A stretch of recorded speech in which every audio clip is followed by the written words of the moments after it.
Good morning दोस्तों। आज मैं आपके सामने एक नया कॉन्सेप्ट लेकर आया हूँ। कुछ शब्द हैं जैसे स्कूल, स्टार। तो जब हम किसी बच्चे से पूछते हैं या किसी बड़े आदमी से पूछते हैं कि स्कूल को जब हम लिखते हैं तो आधा से कूल आता है, तो यहाँ पर इसकी ध्वनि क्यों सुनाई देती है? तो वो अमूमन यही जवाब देते हैं कि सर आधा से होने की वजह से इसकी ध्वनि सुनाई देती है।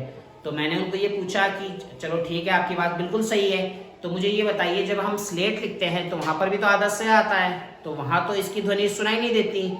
अब वो हो गए कंफ्यूजन, उनको पता नहीं है कि कैसे पता कर। तो उन्होंने कहा सर मुझे तो इस बारे में पता नहीं, हमको कभी बताया नहीं गया है। मैंने काफ़ी लोगों से पूछा, काफ़ी बच्चों से पूछा जो कॉलेज की पढ़ाई कर रहे हैं, ये कंपटीशन का एग्ज़ाम क्लियर करने की तैयारी कर रहे हैं, बच्चों से पूछा तो अमूमन किसी के पास इसका सही तरह से जवाब नहीं था। तो आज इस कंफ्यूजन को दूर करने के लिए मैंने ये वीडियो बनाया है और आप ये वीडियो पूरा देखिए, आपका भी ये कॉन्सेप्ट क्लियर हो जाएगा कि कब इसकी ध्वनि सुनाई देती है और कब से की ध्वनि सुनाई देती है। मैंने कुछ शब्द लिखे हैं, पढ़ो बच्चों।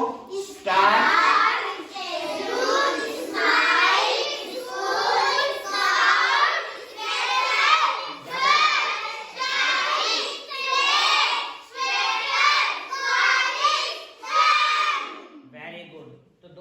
जब मैंने स्टार लिखा तो यहाँ पर इसकी ध्वनि सुनाई दी, जब मैंने स्वच्छ लिखा यहाँ पर स की ध्वनि सुनाई दी।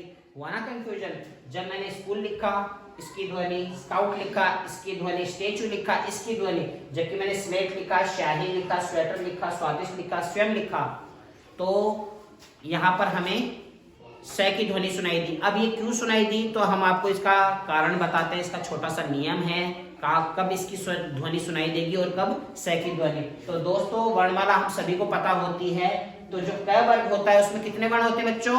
5। च वर्ग में 5, च वर्ग में 5, च वर्ग में 5, प वर्ग में 5। तो ये टोटल क से लेकर म तक 25 वर्ण होते हैं जिनको हम बोलते हैं स्पर्श व्यंजन। स्पर्श व्यंजन क्यों बोलते हैं? क्योंकि जब हम इन वर्णों का उच्चारण करते हैं जिह्वा के माध्यम से, तो हमारी जिह्वा मुंह के किसी न किसी हिस्से को स्पर्श करती है। स्पर्श का मतलब छूना, इसलिए क से लेकर म तक इनको बोलते हैं स्पर्श व्यंजन। और स्पर्श व्यंजन की संख्या कितनी है?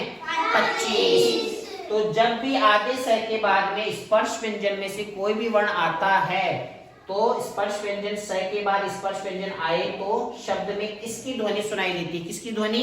इसकी। और लिखा क्या जाएगा? स ही, यानी आधा स लिखा जाएगा, ध्वनि इसकी सुनाई देगी।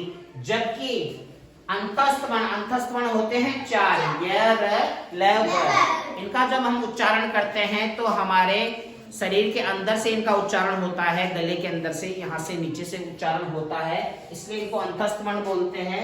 जब आगे स के बाद में अंतस्थ वर्ण में से कोई भी वर्ण आता है तो स की ही ध्वनि सुनाई देती है और लिखा भी स ही जाता है। तो दोस्तों ये छोटा सा कॉन्सेप्ट है, अगर आप इसको फिक्स कर लोगे दिमाग में, अच्छी तरह समझ लोगे, तो आपकी कभी भी इस चीज में गलती होगी नहीं। कब हमको इसकी ध्वनि लगानी है और कब स की ध्वनि लगानी आपको पता रहेगा। और दोस्तों हमारे वीडियो आप पूरे देखिए, क्योंकि कोई भी कॉन्सेप्ट होता है वो 1-2 मिनट के वीडियो से समझ में आने वाला नहीं है। पूरे वीडियो प्रॉपर तरीके से आप देखिए। स्पर्श व्यंजन कितने होते हैं? 25 होते हैं। स्पर्श व्यंजन क्यों कहते हैं? क्योंकि जब इनका हम उच्चारण करते हैं तो हमारे मुंह के किसी न किसी हिस्से को हमारी जिह्वा स्पर्श करती है, इसलिए स्पर्श व्यंजन बोलते हैं इनको। और ये स्पर्श व्यंजन है 25।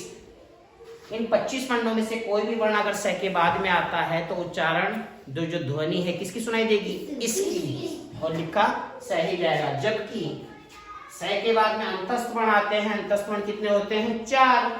कौन कौन से? य, र, ल, व। आधे स के बाद में अगर ये वर्ण आते हैं तो वहां पर स की ही ध्वनि सुनाई देगी और लिखा भी क्या जाएगा? स ही। तो दोस्तों इस वीडियो को अच्छी तरह से समझने के बाद, देखने के बाद होपफुली है कि आप ये कॉन्सेप्ट समझ गए होंगे।